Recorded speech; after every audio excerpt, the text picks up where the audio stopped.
Hemos estado estudiando acerca de la armadura de Dios y el día de hoy nos toca ver la última pieza de la armadura. La última pieza de la armadura vamos a estar leyendo en Efesios capítulo 6 versículos 10 al 17 y es la última pieza de la armadura, es la espada del Espíritu. Ese es el tema de este día. Dice así la palabra, Efesios capítulo 6 versículos 10 al 17. Por lo demás, hermanos míos, fortaleceos en el Señor y en el poder de su fuerza. Vestíos de toda la armadura de Dios para que podáis estar firmes contra las acechanzas del diablo. Porque no tenemos lucha contra sangre y carne, sino contra principados, contra potestades, contra los gobernadores de las tinieblas de este siglo, contra huestes espirituales de maldad en las regiones celestes. Por tanto, tomad toda la armadura de Dios para que podáis resistir en el día malo y habiendo acabado todo, estad firmes. Estad pues firmes, ceñidos vuestros lomos con la verdad y vestidos con la coraza de justicia y calzados los pies con el apresto del evangelio de la paz. Sobre todo, tomad el escudo de la fe con que podáis apagar todos los dardos de fuego del maligno. Y tomad el yelmo de la salvación y la espada del Espíritu, que es la palabra de Dios. Dice el verso 17, y tomad el yelmo de la salvación y la espada del Espíritu, que es la palabra de Dios. Amén. Esta pieza que el apóstol Pablo describe y nos dice claramente cuál es su interpretación, ¿verdad? Nos dice claramente a qué se refiere o qué es a lo que se refiere la espada del Espíritu. Y nos dice Pablo, es la palabra de Dios. Ahora, si ustedes notan, todas las demás piezas de la armadura son piezas que cubren el cuerpo del soldado, que cubren el cuerpo del cristiano. Lo que es el cinturón de la verdad, la coraza de justicia, pues te cubre las partes vitales del soldado, ¿verdad? El cinturón de la verdad, pues era lo que mantenía firme los muslos, los lomos del soldado. Los pies mantenían firme también para que pudiera pisar con firmeza. El escudo de la fe te protege, ¿verdad? Ya lo vimos. Pero aquí la espada del Espíritu es la única arma que sirve para defenderse, pero también sirve para atacar. O sea, tenemos esta arma que es muy importante en la vida del cristiano porque es la única con la que te vas a defender y con la que puedes atacar. De hecho, es un arma que se utiliza como defensa. Y en la misma medida en que nosotros hagamos uso de esa espada del Espíritu, es en la misma medida en que nosotros podremos mantener a raya al enemigo. Así que es la mejor defensa en caso del ataque. Esta espada, la espada del Espíritu, no nos va a servir de nada si no la usamos, ¿verdad? Si la mantenemos guardada solamente en su estuche, puede estar guardada, afilada, puede estar muy bonita, muy reluciente, pero no va a servir de nada si no aprendemos a usarlo. Hay que hacer algo con ella y eso es precisamente lo que queremos ver en este mensaje. Pero quiero, antes de ir directamente a cómo poder usarla, a lo que significa, permítame por un momento describir esta pieza de la armadura. Aunque parece muy obvia, esta pieza es de suma importancia porque yo quiero describírtela, pero también quiero darte algunas instrucciones en cuanto al uso de esta pieza de la armadura. Lo que el apóstol Pablo está hablando, la espada de la que está hablando, no es un tipo de espada o es como la que nos imaginamos que salen en las películas de gladiadores o películas o espadas que hemos visto en museos. Esta espada a la que Pablo se refiere es una espada corta, es de hoja corta y se utilizaba esta espada en la lucha, en el combate de cuerpo a cuerpo. El soldado romano generalmente traía dos tipos de espada. Una espada larga, a veces nada más era para protegerse, para huir, inclusive cuando estaba siendo muy dura la batalla, sacaba su espada larga y mantenía de lejos al enemigo. Pero esta espada corta es una espada espada que precisamente se utilizaba en el combate de cuerpo a cuerpo. Y Pablo la identifica a esta espada con la palabra de Dios. Ahora, fíjense ustedes qué interesante, porque una de las armas que el enemigo utiliza es la mentira. Utiliza filosofías humanas, utiliza también doctrinas falsas, utiliza también opiniones de los hombres, y entonces nosotros debemos de tener esta espada del Espíritu. Obviamente la verdad, la palabra de Dios no se encuentra, no es ningún misterio, ¿verdad?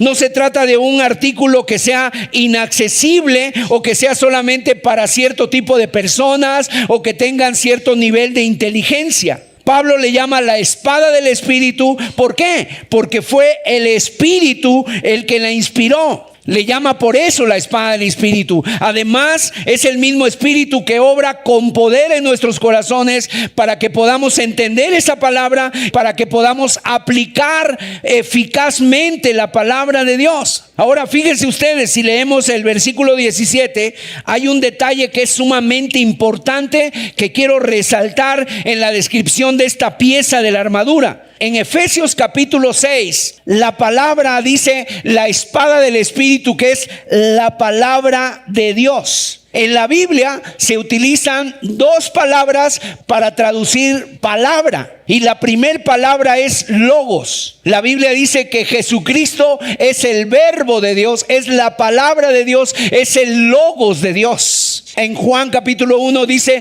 que en el principio era el verbo, y el verbo era Dios, y el verbo era con Dios, y el verbo era Dios. Habla de la palabra, el logos, el verbo. Pero en esta traducción de la escritura, en esta porción de Efesios 6:17, utiliza la otra palabra, y es una palabra que es rema. Yo no sé si usted había escuchado antes esta referencia, pero rema hace referencia a palabras individuales o a declaraciones particulares. En otras palabras, toda esta Biblia que yo tengo aquí, que consta de 66 libros, 39 en el Antiguo, 27 en el Nuevo, es el logos de Dios. Es la palabra de Dios. Pero rema se trata de una palabra específica, una declaración particular para usarla en ciertas circunstancias.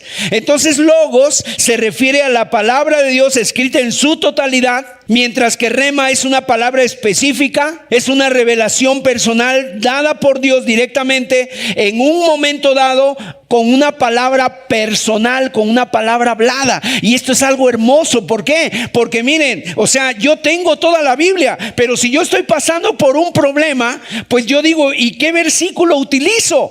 Ni modo que me ponga a recitar toda la Biblia, no me la sé. Pero entonces viene una palabra particular, una palabra específica que se ajusta a mi necesidad, que se ajusta a mis circunstancias, y entonces yo puedo esa palabra utilizarla como una espada para defenderme y para contraatacar al enemigo. Es el logos y la palabra rema que la utilizo en el momento de la prueba y en el momento de la tentación. Así que el apóstol Pablo está hablando aquí no de un conocimiento general de las Escrituras, sino que está hablando de una verdad específica, de una palabra que se ajusta y en ese momento a mis circunstancias. Ahora, qué interesante es esto, porque si un cristiano no conoce bien la palabra de Dios, no la va a utilizar bien en la batalla, no la vas a utilizar. Satanás, entonces, ¿qué va a pasar? Va a encontrar medios en los cuales tú eres ignorante,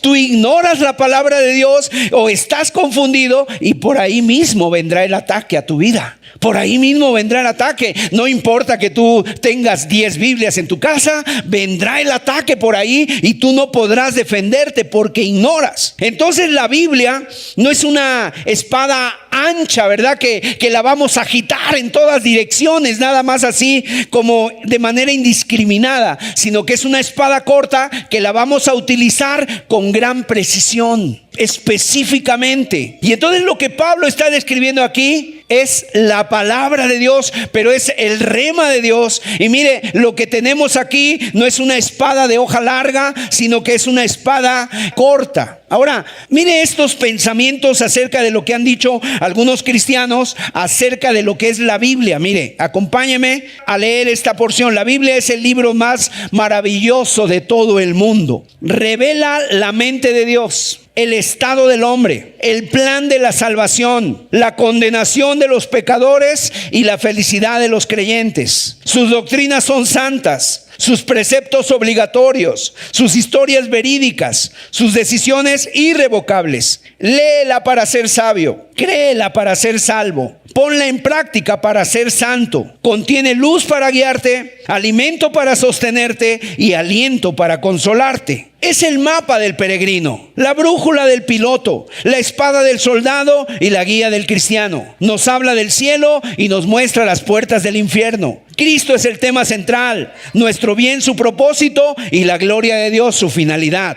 Debería inundar la memoria, gobernar el corazón y dirigir nuestros pies. Léela despacio, a menudo y con espíritu de oración. Es una mina de riquezas, un paraíso de gloria y un río de placer. Se nos ofrece con la vida, se abrirá en el día del juicio. Es la palabra de Dios que permanece para siempre. Gloria a Dios. Es la palabra de Dios. Y otro de los autores, otro autor cristiano, dijo esto maravilloso acerca de la Biblia. Hay palabras escritas por reyes, por emperadores, por príncipes, por poetas, por sabios, por filósofos, por pescadores, por estadistas, por hombres instruidos en la sabiduría de Egipto, educados en las escuelas de Babilonia y preparados a los pies de rabinos en Jerusalén. Fue escrita por hombres en el exilio, en el desierto, en tiendas de pastores, en pastos verdes y junto a aguas de reposo. Entre sus autores encontramos a un recaudador de impuestos, a un pastor, a un recogedor de fruto. Encontramos a hombres pobres, a hombres ricos, estadistas, predicadores, capitanes, legisladores, jueces y exiliados. La Biblia es una biblioteca llena de historia, genealogía, etnología, ley, ética, profecía, poesía, elocuencia, medicina, ciencia de la salud, economía política y las reglas perfectas para la vida personal y social. Y detrás de toda esta palabra está el autor divino, Dios mismo.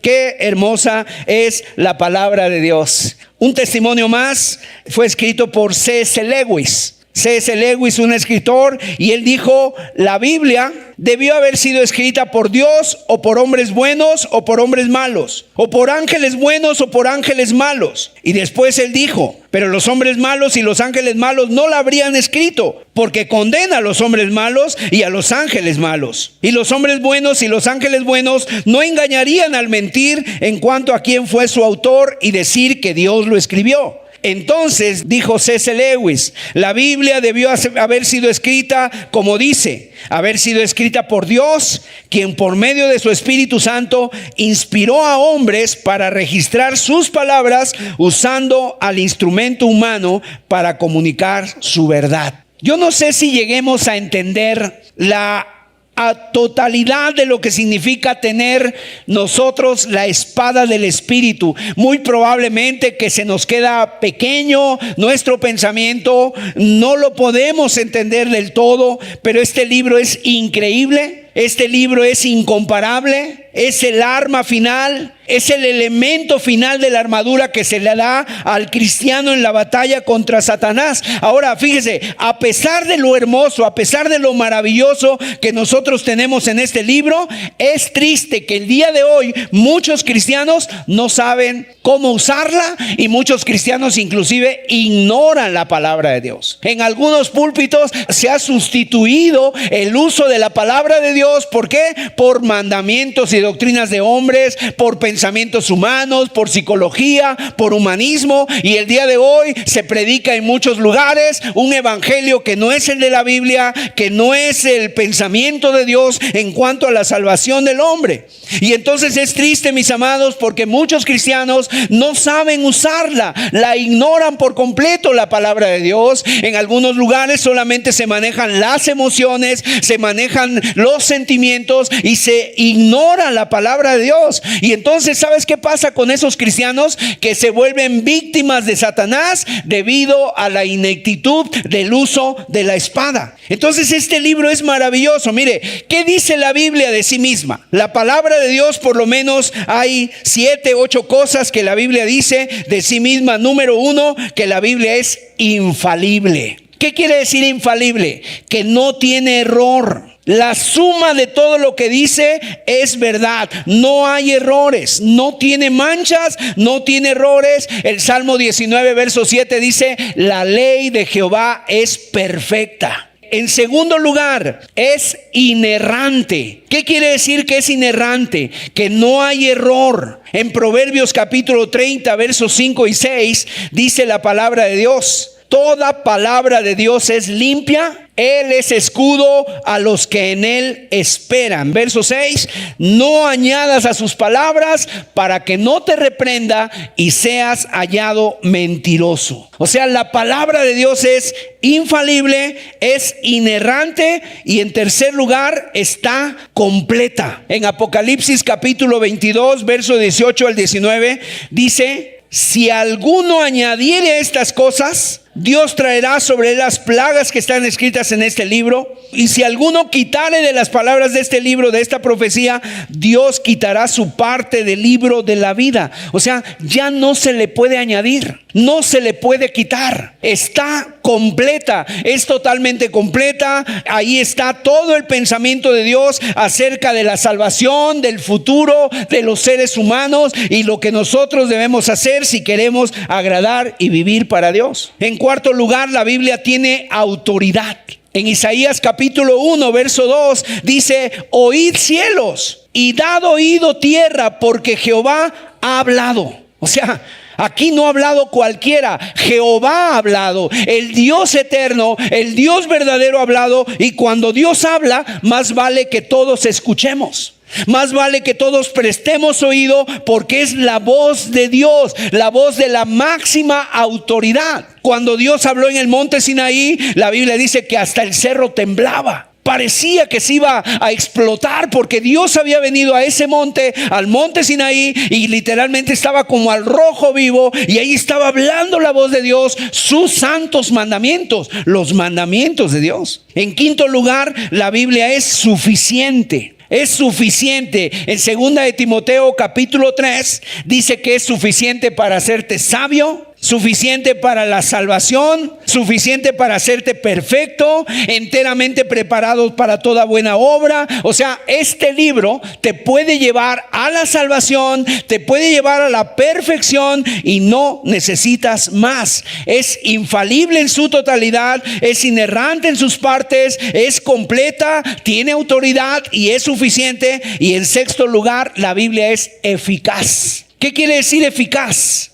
Que cuando la Biblia dice que las cosas van a ser, las cosas van a suceder. Que cuando la Biblia dice que las cosas no van a suceder, las cosas no van a suceder. Es la palabra de Dios, es Dios que lleva a cabo la transformación. Miren, Isaías 55 dice la palabra de Dios: así será mi palabra que sale de mi boca, no regresará a mí vacía, sino hará lo que yo quiero. Dios hará lo que Él quiere. O sea, Él es poderoso, es eficaz. Y obviamente nosotros la creemos. Si yo no creyera que fuera así la palabra de Dios, pues no la predicaríamos. Pero la palabra de Dios que yo predico es porque yo creo que Dios hará lo que dice que hará. Y lo hemos visto y lo hemos constatado a lo largo de nuestra vida. En séptimo lugar, la palabra de Dios es divina. ¿Qué quiere decir que es divina? Segunda de Pedro capítulo 1 verso 21, la palabra de Dios no vino de ninguna interpretación privada, no vino de la voluntad del hombre, sino que Dios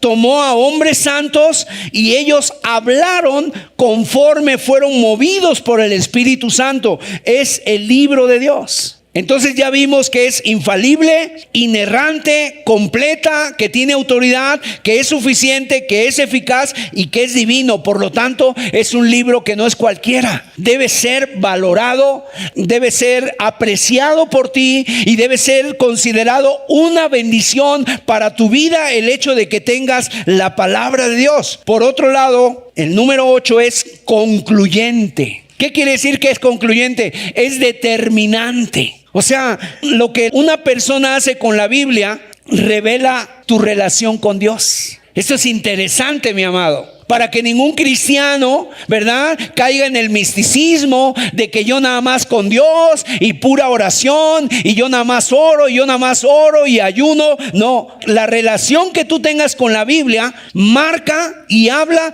cuál es tu relación con Dios. Por ejemplo, Jesús dijo estas palabras: el que es de Dios, las palabras de Dios oye. Vosotros no sois de Dios y por lo tanto no oyes su palabra. O sea, si tú escuchas la Biblia, si tú oyes, si tú estudias, si tú memorizas, si tú pones por obra la palabra, eso indica que tú le perteneces a Dios. Pero si tú no haces caso a la palabra, eres indiferente a ella, entonces eso habla de tu nula o poca relación con Dios. Entonces, por lo tanto, mis amados, la Biblia se convierte en un factor determinante en el sentido eterno de un hombre con su relación con Dios. Qué libro tan increíble, ¿no, amados? Le damos gloria a Dios por este libro. Le damos gracias a Dios por la palabra de Dios. Mire, no hay libro en el universo que exista que pueda hacer estas afirmaciones y sentenciarla. Tú no puedes leer en otro libro algo que diga así. Es la palabra de Dios lo que lo dice.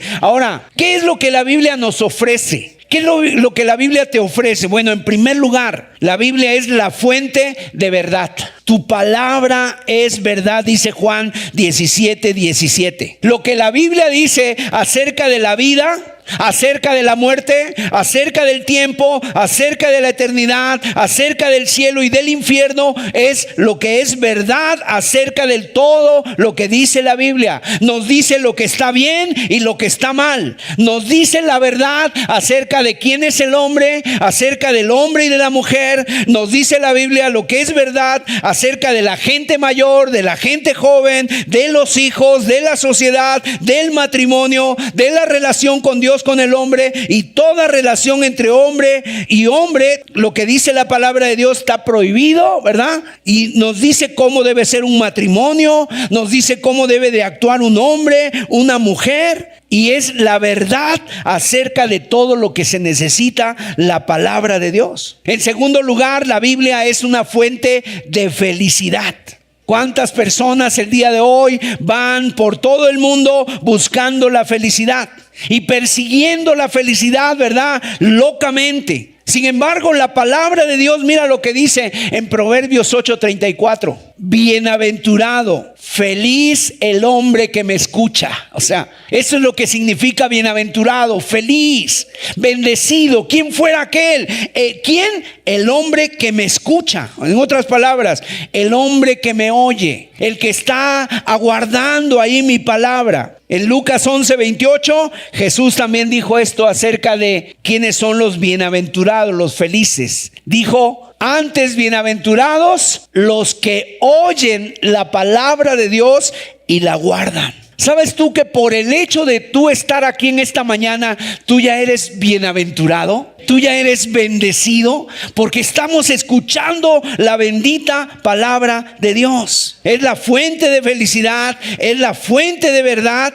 Y sinceramente, ningún hombre es más feliz que el que descubre la verdad. Número 3, la Biblia es la fuente del crecimiento. La fuente de crecimiento. Primera de Pedro 2:2 dice: desead como niños recién nacidos la leche espiritual para que por ella crezcáis. La palabra de Dios es la fuente de verdad.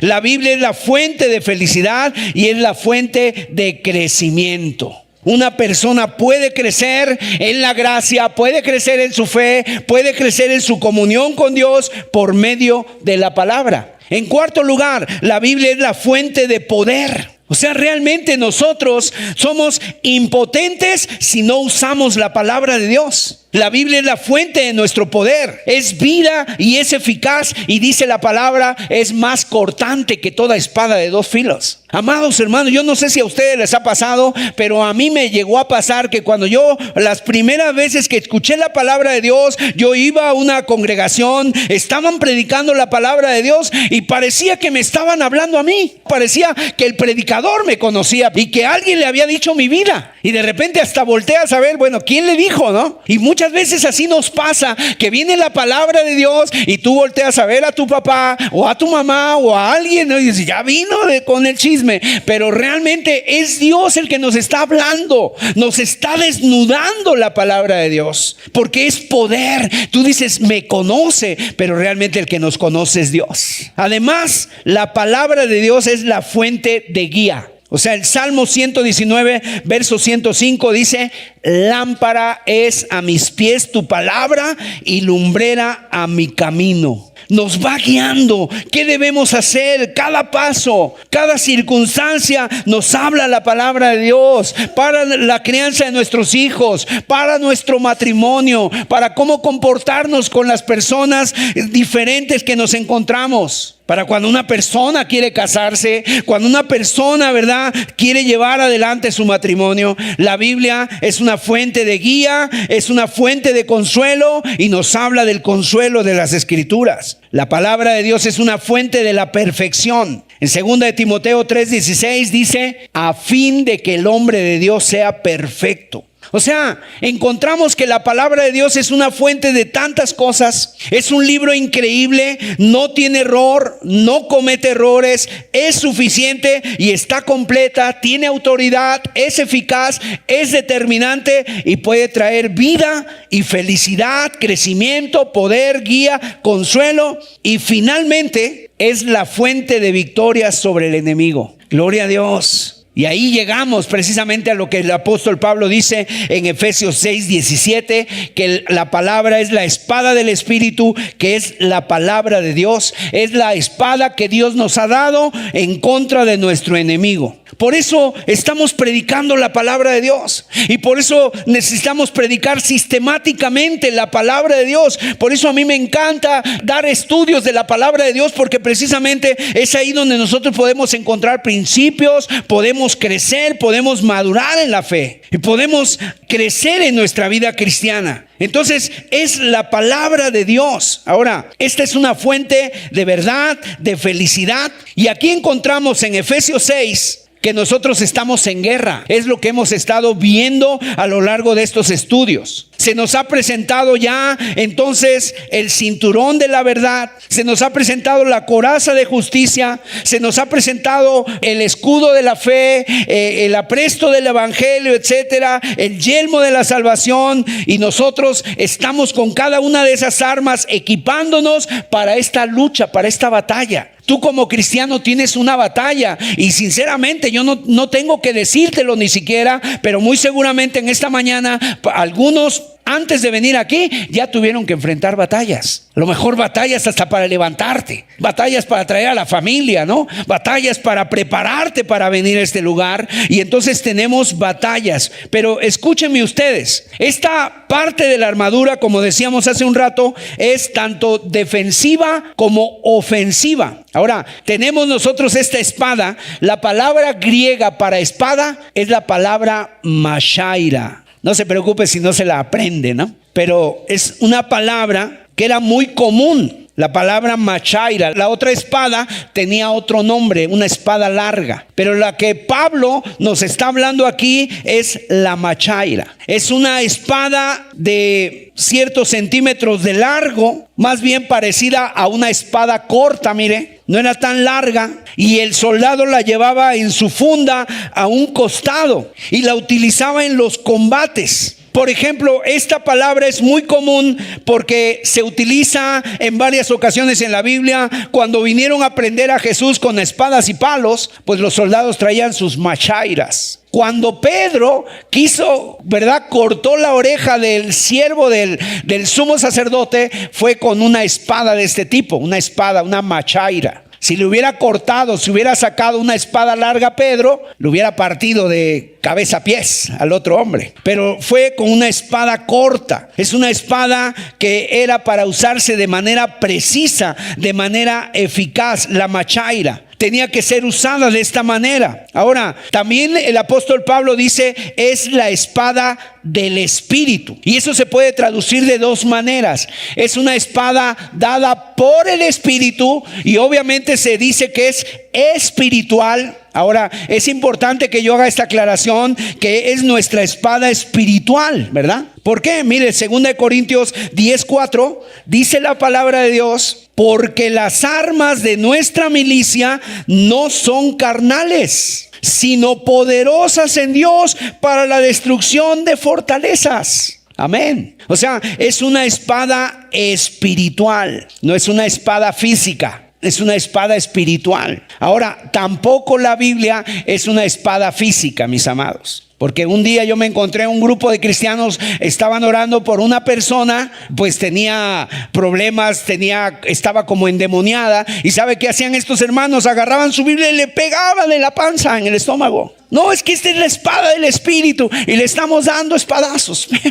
No va por ahí, hermano. Es un arma espiritual. Y entonces usamos esta espada espiritual, ¿verdad? Y nuestra espada es espiritual porque nos fue dada a nosotros por el Espíritu Santo. Ahora, fíjense ustedes esto. Cuando tú te convertiste en un cristiano, tú recibiste la espada. Ahora, ¿en qué sentido? Bueno, inclusive todos aquí, si tú tienes una Biblia, pues tú puedes decir, yo tengo una espada. Aún los incrédulos tienen una espada y la tienen ahí en su casa. Pero aquí la espada es del Espíritu. ¿Eso qué quiere decir? Que el cristiano tiene la espada, pero además tiene al Espíritu Santo, al Maestro, al que te guía, al que te fortalece, al que te da ayuda en los momentos de necesidad. El que reside en nosotros es el Espíritu Santo y Él es el que hace la palabra de Dios significativa en nuestra vida. Por lo tanto, el hombre natural, dice la Biblia, no entiende las cosas que son del Espíritu. El hombre natural no entiende las cosas que son de Dios. Nosotros tenemos al Maestro, reside en nosotros el Espíritu Santo, vive en la vida del creyente y está disponible y es el que nos guía. Ahora, ¿cómo aprendemos a usar la espada?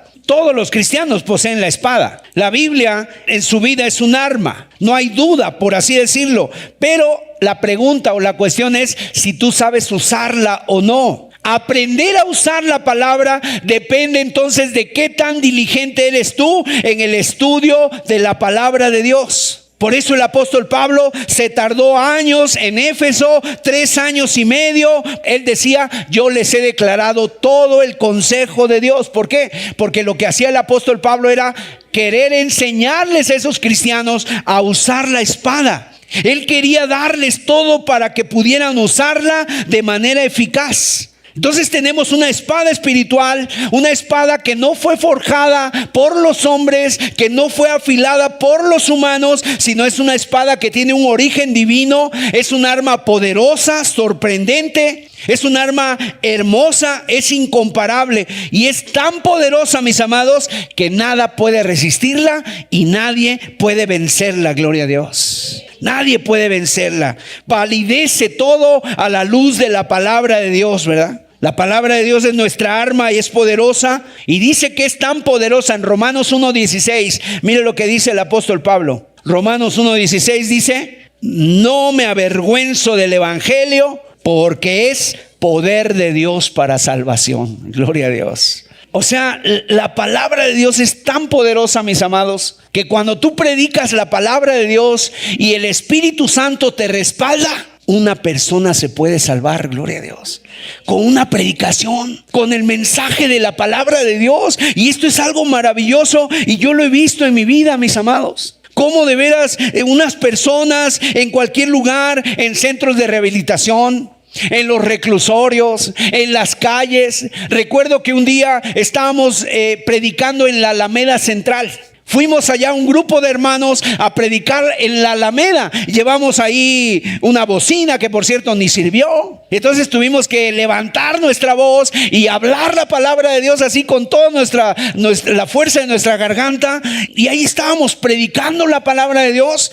Y de repente un hombre cayó de rodillas. Cayó de rodillas y levantó sus manos y les dijo: quiero que oren por mí, necesito ayuda de Dios. Y entonces fueron unos hermanos, empezaron a hablar con él. Dice: es que yo me iba a suicidar, me iba a tirar de ese puente, estoy desesperado, pero oyendo la palabra de Dios algo siento aquí en mi corazón. Y entonces se le ministró y ese hombre caminó con Dios. O sea, ¿quién puede hacer eso? La palabra de Dios. El Espíritu Santo es poder de Dios para salvación. Cuando una persona oye el Evangelio y el Evangelio es respaldado por el Espíritu Santo, esa alma se puede salvar. Puede ser libre de tus pecados, de tus vicios, de tus adicciones, de la inmoralidad, de la amargura, de los resentimientos. Puede hacerte libre, no el predicador, sino la palabra de Dios respaldada por el Espíritu Santo. Dios lo puede hacer. Entonces, con la espada tú puedes abrir en medio del dominio de Satanás un camino, ¿verdad? Y meterte ahí en las tinieblas para predicar la palabra de Dios. Nosotros estuvimos yendo muchos años a los reclusorios a predicar la palabra de Dios. Y ahí en los reclusorios sucedieron cosas maravillosas. En una ocasión nos permitieron quedarnos ahí 3 días con los presos, aproximadamente un grupo de 50 personas, hacer un retiro ahí adentro. Imagínense, estábamos ahí adentro con ellos. Ahí nos bañábamos, ahí dormíamos. Venían unos hermanos, metían comida y desayunábamos y comíamos y cenábamos. Y la verdad fue algo tan maravilloso, porque una persona que estaba allá adentro, que era un cristiano, nos dijo: es que los que vinieron no son cualquier personas. Hay asesinos, hay violadores, hay personas muy violentas, pero miren, estaban ahí de rodillas clamando a Dios, clamando al Señor. ¿Por qué? Porque la palabra de Dios es poderosa. Puedes abrir un camino en el infierno y meterte, no tú, la palabra de Dios. Hebreos 4:12 dice así: puede ser usada en juicio, porque la palabra de Dios es viva y eficaz, y más cortante que toda espada de 2 filos, y penetra hasta partir el alma y el espíritu, las coyunturas y los tuétanos, y discierne los pensamientos y las intenciones del corazón. O sea, la palabra de Dios de repente viene a hacer un juicio y es respaldada por el Espíritu Santo y trae convicción en tu vida, te analiza, te evidencia, ¿verdad? Viene a sacar lo que hay dentro de tu corazón. Y entonces viene el juicio de Dios sobre tu vida. Y en un momento tú puedes, por medio de la palabra, decir: estoy mal delante de Dios, necesito arrepentirme. Y entonces pones en balanza tu vida con la vida que Dios quiere y tu vida cómo la estás llevando, y te muestra tu pecaminosidad. Mira lo que dice el versículo siguiente en Hebreos 4:13. Dice: y no hay cosa creada que no sea manifiesta en su presencia, antes bien todas las cosas están desnudas y abiertas a los ojos de aquel a quien tenemos que dar cuenta. Esto quiere decir, mis amados, que nadie, ninguna criatura puede esconderse, sino que toda persona está desnuda ante la palabra de Dios. Todos estamos así, desnudos ante la palabra de Dios, y la palabra de Dios viene y nos analiza, nos escudriña, y se vuelve una espada que arranca almas del reino de las tinieblas. Se vuelve una espada que penetra en los corazones de los hombres, los abre, les muestra la evidencia, les muestra su propio pecado, les muestra su culpa delante de un Dios santo. Es un arma poderosa que es utilizada también para traer la verdad en contra del error, que puede traer felicidad y a la tristeza. Como decía el salmista: has cambiado mi lamento en baile. Es poderosa, que trae luz en medio de la oscuridad, cambia la tristeza en gozo, cambia la esterilidad en vida, en crecimiento.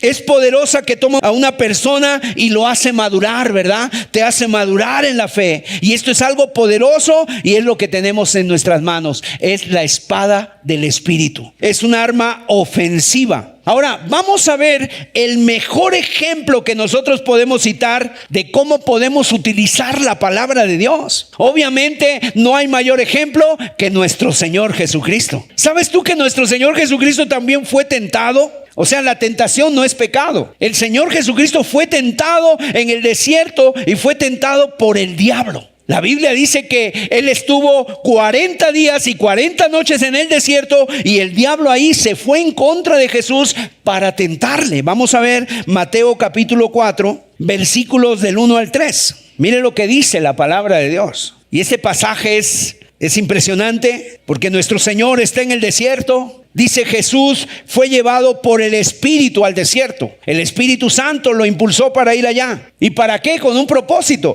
para ser tentado por el diablo. Y después de haber ayunado 40 días y 40 noches, tuvo hambre. Y vino a él el tentador y le dijo: si eres hijo de Dios, di que estas piedras se conviertan en pan. Ahora, esta tentación del diablo para con Jesús fue directo a una declaración que Dios el Padre había hecho acerca de su Hijo en el momento del bautismo. Esta tentación ocurrió precisamente inmediatamente después de este bautismo. O sea, Jesús bajó a las aguas, se bautizó. Cuando subió, dice la Biblia que vino el Espíritu Santo como paloma, y posteriormente se oyó una voz del cielo que decía: este es mi Hijo amado, en quien tengo complacencia. Jesús todavía no se secaba, no le pasaron una toalla para secarse, sino que se fue al desierto. Lo que lo secó a Jesús fue el calor del desierto. Y ahí en el desierto dice la Escritura que fue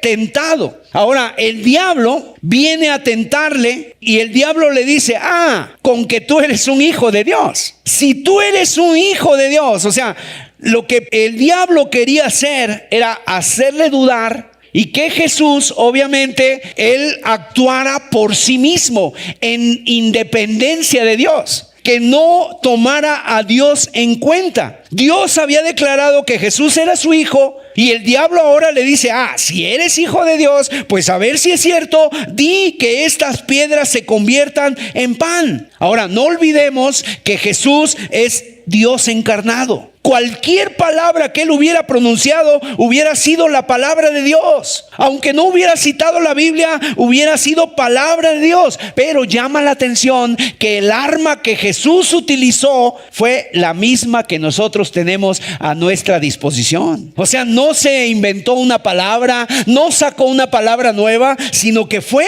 a la palabra de Dios, y con la Biblia utilizó esa espada. ¿Qué Jesús respondió? Mire el versículo 4. Él respondió y dijo: escrito está, no solo de pan vivirá el hombre, sino de toda palabra que sale de la boca de Dios. Cuando Jesús dice de toda palabra, también la palabra ahí es rema, una palabra eficaz, una palabra particular, una palabra oportuna para ese momento. Utilizó el Señor una porción específica de la palabra de Dios que dejaba al descubierto la mentira de Satanás. O sea, el ataque del diablo contra Cristo fue que usara su poder, el poder de Dios, para satisfacer su necesidad. Jesús estaba en ayuno 40 días y entonces el diablo viene y le dice: pues di que estas piedras se conviertan en pan. O sea, convierte tú esta piedra en un pan, ¿verdad?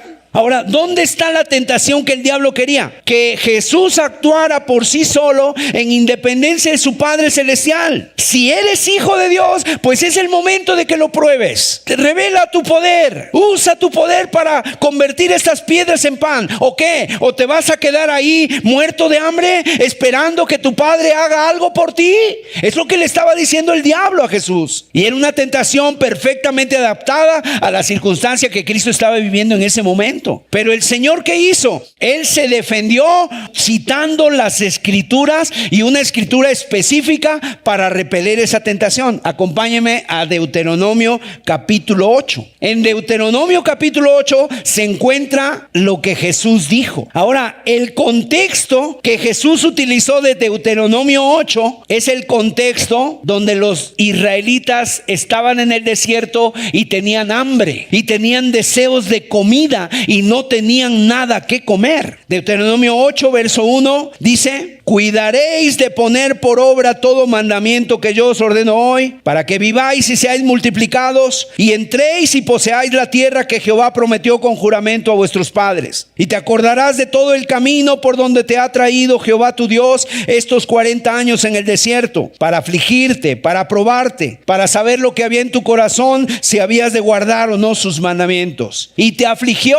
tentó y te hizo tener hambre y te sustentó con maná, comida que no conocías tú ni tus padres la habían conocido, para hacerte saber que no solo de pan vivirá el hombre, mas de todo lo que sale de la boca de Jehová vivirá el hombre. Ahora, nosotros, mis amados, a veces utilizamos esta porción de la Escritura para decirles que debemos de leer la Biblia. Yo creo que tú has utilizado esta palabra para decir, sí, acuérdate, hermano, que no solo de pan vivirá el hombre, ¿no? Y sobre todo si estás comiendo mucho, te dicen, come de la palabra, porque no solo de pan vivirá el hombre, sino de toda palabra que sale de la boca de Dios. Miren, sí es cierto, los cristianos debemos de estudiar, debemos de leer la Biblia, pero no está hablando de eso ahí. Lo que está diciendo Dios a su pueblo en Deuteronomio 8 es que nuestra vida física no depende del pan que alimenta nuestro cuerpo, porque saben una cosa, Dios nos puede preservar con lo que sea, y Dios nos puede proveer con lo que sea, ¿sí o no? Porque Él es poderoso. Es más, Dios ahí le dio una orden al cielo y llovió pan del cielo, el maná. Durante 40 años el maná estuvo vigente. A Elías le traían comida los cuervos. O sea, Dios puede alimentarte de lo que sea. Solamente con que Dios lo diga, solamente con que Dios lo pronuncie, Él te lleva alimento y suple tu necesidad. Pero el punto es, ¿cuál es la enseñanza de este texto? La enseñanza de este texto es que no es necesario que te desvíes del camino de la obediencia para suplir tu necesidad. Que tú tienes que obedecer a Dios, y si tú le obedeces, mira, Dios te va a suplir todas tus necesidades. Jesús le dice a Satanás que él estaba dispuesto a seguir confiando en Dios sin apartarse ni a derecha ni a izquierda de sus mandamientos, aunque el camino fuera muy difícil. Y permítanme aplicarle esto precisamente para nuestras vidas, ¿verdad? Permítame aplicarle esto a nuestras vidas, porque miren, puede venir a tu vida, por ejemplo, si tú eres un joven soltero y en un momento estás todavía solo, no hay nadie ahorita con el que tú puedas casarte, ¿no? Y de repente viene ese pensamiento, ¿y dónde está la idónea? ¿Y dónde está el idóneo? ¿Y cuándo? ¿Y cuándo llega? Y entonces el diablo en esas circunstancias viene con esas tentaciones, ¿verdad? Viene con esas tentaciones a tu vida y de repente te dice, no, pues es que en la iglesia no hay varones y no nadie se fija en mí. Pero en la escuela hay un joven que mira, es muy atento, muy amable conmigo, y si yo me quedo en la iglesia, pues a lo mejor me quedo a vestir santos nada más, como dicen por ahí, ¿verdad? Y entonces, ¿qué es lo que el diablo te dice? Procura tu bien fuera del pueblo de Dios, busca tu propio bien fuera del pueblo de Dios. Y entonces el mandamiento de Dios te dice, ¿verdad?, que no te unas a un yugo desigual, que tú esperes, que tú estés tranquilo, que Dios te va a proveer. Pero por el otro lado, el diablo te está trayendo tentaciones, que si te quedas en casa o si te quedas en la iglesia no vas a poder resolver ese problema. Y entonces resuelve tu problema fuera de la Biblia, resuelve tu problema fuera de la voluntad de Dios, fuera de Dios, que no estés esperando. Y entonces, ¿qué pasa? Ahí viene esa lucha. Es como si Jesús está ahí y de repente le dice el diablo, di que estas piedras se conviertan en pan porque tienen mucha hambre. Pero el Señor cita aquí la escritura, mis amados, porque Él estaba diciendo, yo me voy a sujetar a la voluntad de Dios, pase lo que pase y cueste lo que cueste, mi Dios es fiel y Él me va a proveer. Y hermanos, así fue. El Señor salió de ahí y siguió cumpliendo su ministerio y la voluntad de Dios, y Dios le suplió. Y para cualquier persona, Dios te va a suplir tu necesidad. Dios sabe, espera en Él, confía en Él y Él hará, porque no solo de pan vive el hombre, sino de esa palabra que viene de Dios. Y cuando Dios dé su palabra, hará. Alabado sea Dios. Entonces, fíjense ustedes, mis amados, y tomen mucha atención en esto, porque aún cuando el diablo cita la escritura, aún así sigue siendo mentiroso. Es que el diablo me dijo un versículo de la Biblia, sí, pero muchas veces lo aplica mal. Mire, vamos a ver la segunda tentación, Mateo 4, verso 5. Entonces el diablo le llevó a la santa ciudad y le puso sobre el pináculo del templo y le dijo, si eres hijo de Dios, échate abajo. Tome nota, porque escrito está, a sus ángeles mandará cerca de ti y en sus manos te sostendrán para que no tropieces con tu pie en piedra. Eso que Satanás dijo, ¿es palabra de Dios, sí o no? Es palabra de Dios. Es el Salmo 91, verso 11 y 12. O sea, el diablo tomó una porción de la Biblia, pero ¿sabes qué hace? La cita fuera de contexto y en una forma engañosa, para engañar a Jesús. Y obviamente, ¿qué hizo nuestro Señor Jesucristo? Jesucristo. Mire el verso 7. Jesús le dijo, escrito está también, ¿no? Sí, pero también está escrito, no tentarás al Señor tu Dios. Amén. O sea, no tientes al Señor tu Dios. ¿De dónde tomó esas palabras el Señor Jesús? Deuteronomio 6:16. Deuteronomio 6:16 dice, no tentaréis a Jehová vuestro Dios como lo tentasteis en Masá. O sea, aquí lo que hizo el Señor es sumamente importante. Es interpretar las escrituras con las mismas escrituras. Y ese es un principio de hermenéutica que debemos emplear cada vez que estudiemos la Biblia. O sea, la misma defensa que utilizó el Señor no pudo ser más apropiada. Cristo le asevera a Satanás que su responsabilidad no es probar a Dios. Hay personas que les fascina poner en prueba a Dios. Es que, Señor, si tú eres Dios, a ver, háblame. Si tú eres Dios, a ver, dime, ¿no? Imagínate que dos jóvenes están tentados a cometer inmoralidad y le dicen, Señor, si tú eres Dios, deténnos, ¿no? Sosténnos, Señor, que no avance el carro. No, estás tentando a Dios. Nuestra responsabilidad no es probar a Dios. Nuestra responsabilidad es confiar en Dios. Somos nosotros los que debemos ser probados, no Dios. Él no necesita nada para ser probado. Él una y otra vez ha dado pruebas de que Él es Dios y Él es todopoderoso. Y por algo estamos vivos hoy aquí, mis amados. En una ocasión un joven llegó a la congregación muy sorprendido, muy agitado, así con una situación muy difícil. ¿Por qué? Porque él venía espantado. Dice, es que íbamos en una moto. Mi compañero que iba manejando, chocamos, nos salió un carro, nos arrolló. Mi amigo murió y yo estoy aquí. O sea, Dios lo libró. Amados, Dios no tiene que ser sometido a prueba porque Él no tiene nada que probar. Él no tiene nada que probar. Sea Dios veraz y todo hombre mentiroso. Él ha dado pruebas innumerables de su bondad, de su poder, de su sabiduría, y nosotros lo que tenemos que hacer es confiar en Dios y no ponerlo a prueba. Y cada vez que nosotros estamos en una dificultad, cada vez que no entendemos lo que Él está haciendo, ¿qué es lo que tenemos que hacer? Confía en Él, confía en Dios. Ahora, la forma en la que el diablo usa la Biblia es exactamente igual a la que la usan los falsos maestros. Y esto es muy típico, ¿verdad? Porque mire, yo no sé si a usted le ha pasado, a mí me pasó cuando yo recién me convertí. Yo estaba recién convertido, tenía como 2 meses de haberme convertido al Señor Jesucristo, y yo estaba muy interesado en las cosas de Dios, y de repente, ahora yo lo entiendo, el diablo me envió uno de sus emisarios. ¿Y sabe a través de quién vino eso? Unos testigos de Jehová. Llegaron a la puerta de mi casa a tocar, yo abrí y de repente me están compartiendo, ¿verdad? Su atalaya, su revista, y están diciendo que el reino, etcétera, y viene, tú sabes todo lo que dicen, y de repente les digo, pero yo ya soy cristiano, yo ya creí en Cristo. ¿Y sabes qué me dijeron? Mire, me sacaron un versículo, 1 Corintios 15:19, y me lo sacaron así, dice, si en esta vida solamente esperamos en Cristo, somos los más dignos de conmiseración de todos los hombres. O sea, tú que dices que crees en Cristo, eres el más digno de conmiseración. O sea, das pena. Das pena, estaba diciendo. Aquellos que confían en Cristo son los más dignos de conmiseración de todos los hombres. Eres digno de pena, eres digno de lástima. Y eso dice tu Biblia, dice. A ver tu Biblia, búscale ahí. Eso dice tu Biblia. Pero mis amados, en ese tiempo pues yo no conocía mucho de la Biblia, y de repente como que te quieres confundir. Por esto tenemos que entender los principios y conocerlos.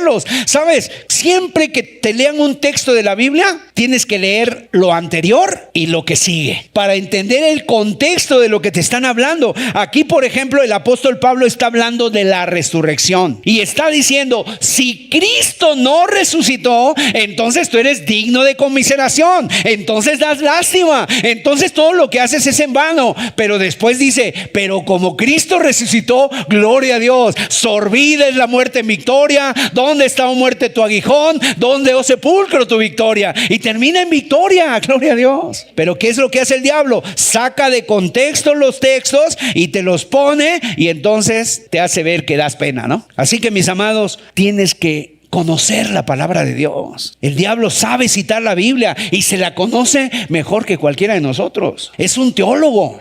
Y queda un ataque más. Vamos a ver Mateo 4, verso 8 al 10. Fíjate qué tremendo, ¿no? El enemigo es un sinvergüenza. A pesar de que el Señor Jesús ya lo había derrotado 2 ocasiones, una tercera más. Tercer round. Mateo 4, verso 8 al 10. Otra vez le llevó el diablo a un monte muy alto y le mostró todos los reinos del mundo y la gloria de ellos. Y le dijo: todo esto te daré si postrado me adorares. Entonces Jesús le dijo: vete, Satanás, porque escrito está: al Señor tu Dios adorarás y a Él solo servirá. Ahora toma en cuenta una cosa: los ataques del diablo no fueron muy específicos. Todos los reinos de este mundo te dará. Pero la defensa de Jesús sí fue muy específica. Él citó específicamente pasajes de la Escritura, y ese es el método para luchar en contra de las tentaciones. O sea, lo que yo te estoy diciendo es que no basta con que tú conozcas o tengas un conocimiento general de las Escrituras. Si tú quieres pelear bien esta guerra, debes de conocer porciones específicas de la verdad de Dios, de la palabra de Dios, y es la porción a la que nosotros podamos echar mano en momentos de la prueba. La Biblia, dijo alguien, es un arsenal de armas divinas, un laboratorio de medicinas infalibles, una mina de riquezas inextinguibles, es un mapa de carreteras para todos los caminos, es una carta de navegación para todos los mares, es una cura para todas las enfermedades y un bálsamo para toda la vida. Quiero que veamos algunas instrucciones para que tú aprendas a usar esta espada. La primera: ¿cómo podemos apropiarnos de los beneficios que Dios impregnó en su palabra? Mire, número 1, léela en oración para procurar entenderla. En segundo lugar, mis amados, necesitamos meditar en ella y memorizarla. Hay personas que luego dicen: hermano, es que a mí no se me pega nada, parece que traigo un teflón aquí. Pero luego se aprenden hasta las canciones de afuera, y es así, no se les olvida. Claro que te puedes aprender la palabra de Dios, claro que puedes memorizarla. En tercer lugar, no solamente debemos leerla, meditarla, debemos escucharla con atención. Porque Romanos 10:17 dice que la fe es por el oír, y el oír por la palabra de Dios. En cuarto lugar, tenemos que desarrollar una forma bíblica de pensar. Una forma bíblica, o sea, es pensar conforme a la palabra de Dios.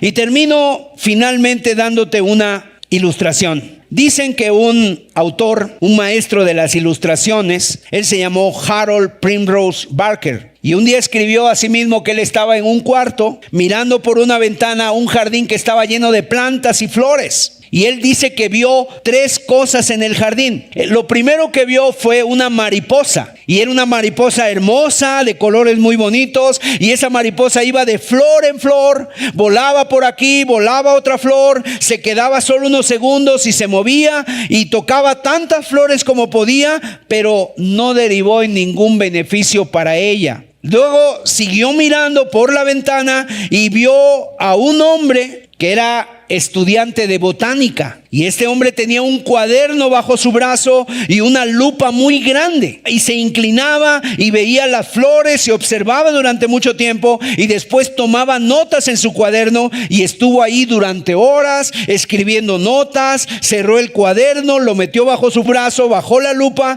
y se marchó. Y en tercer lugar, vio a una abeja, una pequeñita abeja. Pero la abeja lo que hacía es que llegaba a una flor, aspiraba las profundidades de la flor, extraía todo el polen que podía llevar y llegaba vacía la abeja, pero salía llena y se iba a otra flor. Y entonces este hombre nos ilustra a través de esto que así es como la gente trata la Biblia. Los primeros son aquellos que vuelan sobre un sermón a otro sermón, van de clase en clase como una mariposa, de estudio en estudio, cayendo aquí, cayendo allá, pero sin traer nada y obteniendo nada. Esa es una mariposa. Después está el estudiante de botánica espiritual, quienes toman muchas notas, tienen sus cuadernos llenos de notas, están asegurándose de que estén ahí los puntos adecuados, que su ortografía está correcta, pero no tienen la capacidad de extraer nada de las flores. Y entonces es solamente un ejercicio académico. Y en tercer lugar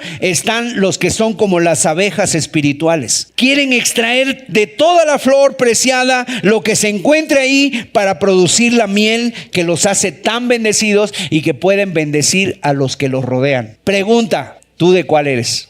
¿Eres una mariposa? ¿Eres un estudiante de botánica? ¿O eres una abeja que le extraes a la palabra y te llenas de esa palabra y después puedes ser de bendición a otros?